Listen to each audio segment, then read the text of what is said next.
Bonjour à toutes et tous, je suis très ravi de vous retrouver aujourd'hui pour cette toute nouvelle vidéo et aujourd'hui on s'attaque à une nouvelle bande-annonce. Bon de base c'est pas de ça que j'avais prévu de parler puisque j'ai vu Momoche et Méchant 4 hier soir et que j'avais prévu de vous en parler, mais bon ce sera pour plus tard dans la semaine.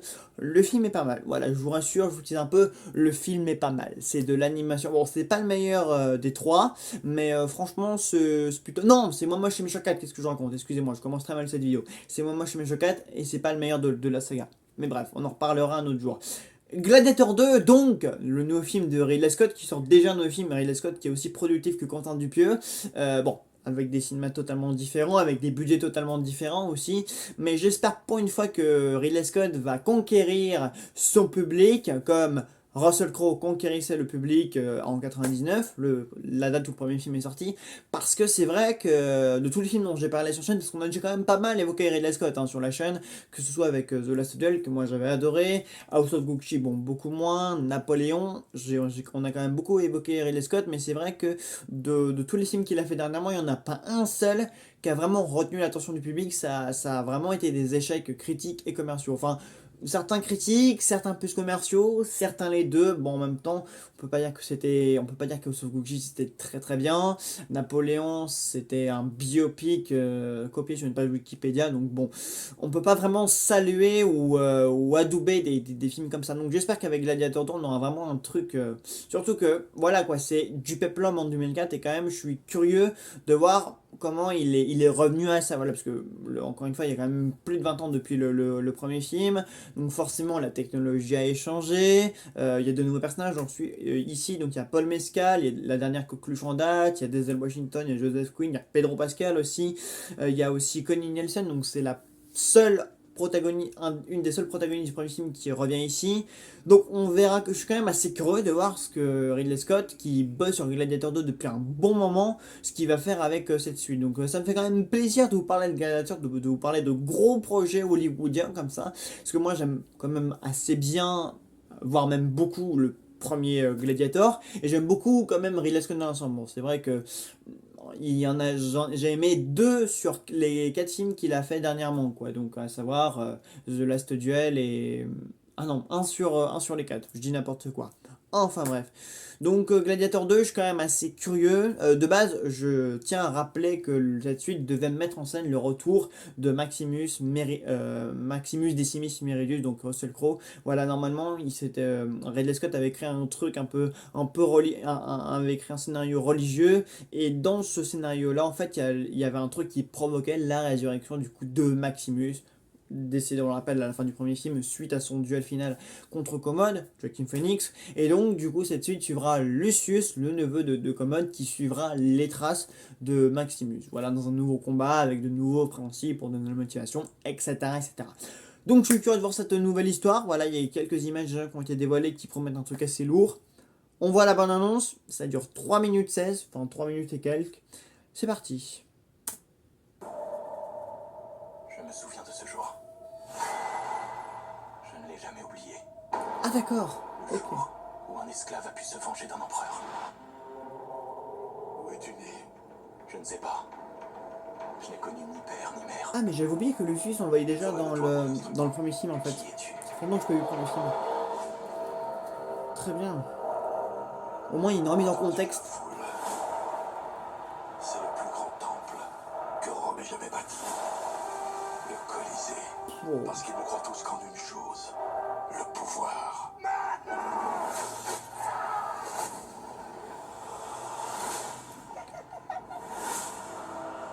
Allez, il est en coin toi. Général Enfin je crois en Cassius, toi. de grandes victoires nous attendent. Rome attend le sujet, elle se doit de les nourrir. Ils n'ont qu'à manger la guerre.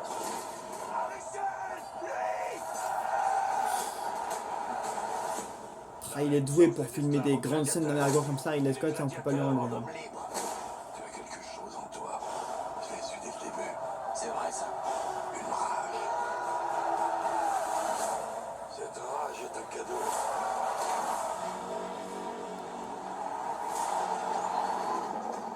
On reprend un peu les codes du premier film évidemment.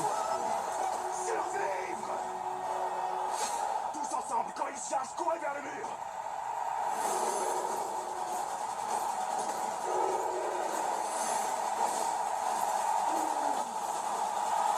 Quelle tête puis-je t'offrir qui saurait apaiser ta fureur? Toute l'armée romaine, gourmand. Le général fera l'affaire. Ok. Rome doit tomber. Je n'ai qu'à la Je pousser. suis pas fan de la musique là par contre. Je sais pas si c'est juste la bande-annonce ou si ça va être dans le film, mais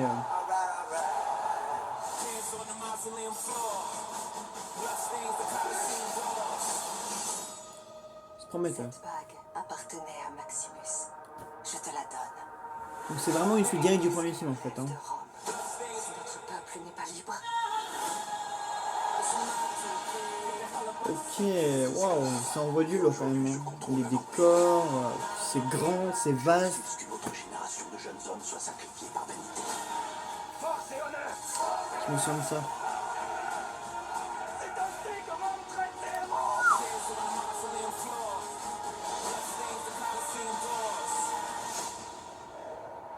Les dieux.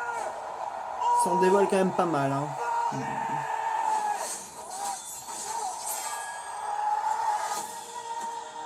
Waouh, comment il fait apparaître le titre, c'est pas mal. Hein.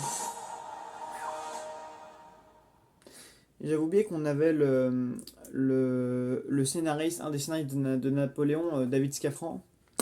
Bah écoutez, je suis un peu mitigé sur cette bande-annonce parce que je trouve que on a quand même beaucoup d'indices sur ce dont quoi va parler Gladiator 2 puisqu'on savait que ce serait centré sur Lucius.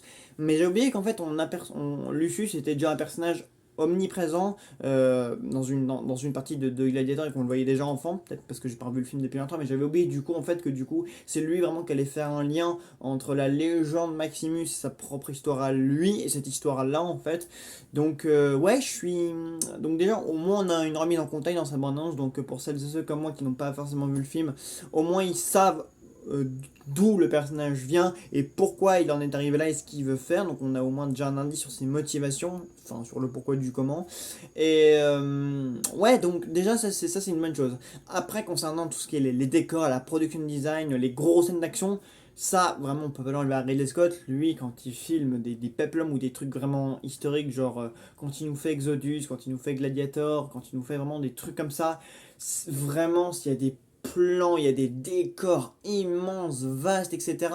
Vraiment, Ridley Scott, il fout du pognon dans ses films, mais vraiment pour filmer des scènes d'action d'envergure. Enfin, voilà, rappelez-vous de la scène d'action, de la grande scène d'ouverture dans Gladiator, c'était immense, ça bombardait de partout.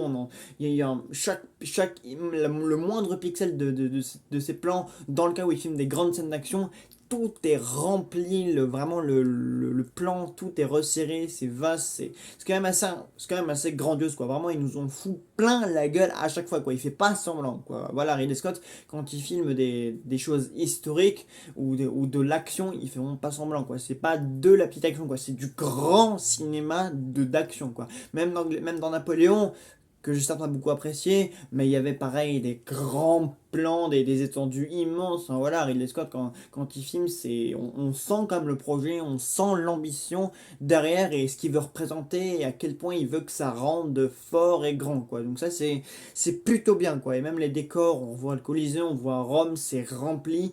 Les films de Ridley Scott sont vraiment remplis d'argent, il nourrit en fait son cinéma. C'est un cinéma qui est très rempli, qui est très très plein. Donc là, vraiment, quand je vois certains plans, même tous les plans dans l'arène, il y a plein de couleurs, il y a plein de personnes, il y a plein de choses en fait. C'est un cinéma qui est vraiment, on sent, on voit au moins où il fout le pognon dans ses films. Donc ça, je l'avais déjà remarqué avant, mais mis à part dans The Last Duel où là c'était où il y avait plus de vide, mais là vraiment on sent tout ce qu'il a mis là-dedans et combien son histoire elle est riche quoi. C'est un cinéma qui est très riche. Enfin ses plans en tout cas sont quand même assez riches. C'est un film qui a l'air très lumineux aussi. On a quand même une photographie quand même assez lumineuse avec beaucoup de soleil, d'endroits en plein air. Déjà le premier film se passait quand même beaucoup en plein air. On ressent un petit côté humoristique, quelques punchs entre le personnage de Vol Mescal et celui de Denzel Washington. Donc on voit chaque personnage, on voit à peu près les motivations et le parcours que chacun devra avoir dans les grandes lignes, évidemment pas dans les détails, mais au moins on voit à quoi ça va ressembler, où chacun doit aller, qui va s'affronter, etc. Donc ouais, de ce côté il y a pas mal de personnages, il y a quand même pas mal de choses prometteurs et qui en mettent plein la gueule et qui nous expliquent un peu ce dont il va s'agir. Donc je pense que niveau promotion, sur la bande-annonce, on devrait s'arrêter à celle-là, voilà.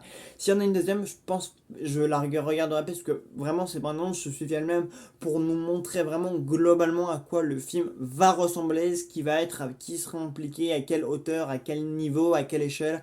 Donc je pense qu'au niveau de la bande-annonce, bon, le film sort en novembre, on est en juillet, août, septembre, octobre, novembre, je pense qu'il peut montrer encore 2 ou 3 images, quelques spots TV, parce que voilà, s'il en dévoile encore plus, après, la surprise, s'il y a des révélations, etc., ou s'il y a des coups de théâtre majeurs, surtout que chez Ridley Scott, quand même, il y a souvent quand même des coups de théâtre ou des choses comme ça, donc vaudrait mieux qu'on s'en tienne là pour l'abandon. Je pense que ça suffit largement à attiser notre curiosité. Enfin, moi, en tout cas, ma curiosité est quand même assez attisée. Voilà. Qu'est-ce que je voulais vous dire? Non, bah écoutez, je pense que ça va être un film cool. Par contre, j'espère que les musiques que j'entends là, elles sont pas du tout accordées au style film. Enfin, rappelez-vous quand même la BO d'Hans Zimmer et la voix de Lisa Gerrard dans le premier film, qui était quelque chose d'absolument magnifique. Enfin, nanana. Enfin voilà, c'était quelque chose qui avait quand même de la gueule et qui donnait un souffle vraiment épique et vraiment charmant au film.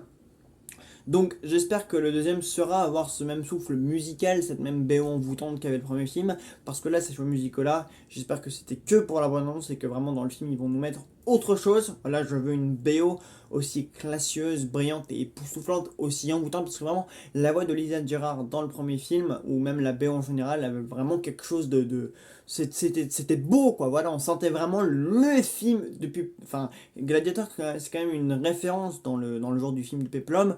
Donc, j'espère quand même que la BO sera quand même à ce niveau-là et accompagnera vraiment le film et ses moments épiques. Voilà. Donc, voilà. Ça, la BO, c'est les choix musicaux de la. J'espère vraiment que c'est que pour la bande-annonce et qu'on va voir vraiment autre chose. Hein. Je sais pas, parce que des fois, il y a des musiques qu'on entend dans les bandes-annonces et qui sont aussi dans les films. Donc, j'espère que dans ce cas-là, ce ne sera pas le cas. Voilà. Donc, en général, bon, on se donne rendez-vous en novembre, le 12 novembre, enfin la semaine de sa sortie pour en parler, évidemment, on viendra en parler, on viendra en discuter ensemble. Je suis curieux de voir ce que Gladiator 2 va donner, quelle gueule ça va avoir. L'histoire du coup, on a déjà quand même pas mal d'indices, donc ça va, ça c'est quand même une tendance qui sait vendre le film. J'espère qu'au niveau de la photographie aussi est jolie. Voilà, donc de toute manière, on se donne rendez-vous en novembre, voilà, pour discuter, pour débattre du film. Voilà, je suis quand même très curieux, j'ai quand même très hâte de voir ce que ça va donner sur grand écran. Donc c'est un des films dont je me réjouis qu'il soit sorti sur grand écran. Voilà, même eu la chance de voir le premier déjà au grand écran, au grand 1, c'était monumental. Donc j'espère me prendre la même claque avec le second opus. Voilà, donc écoutez, n'hésitez pas à me dire en commentaire ce que vous avez pensé de la bande-annonce. Et puis on se retrouve très très vite pour une nouvelle vidéo. Salut à tous.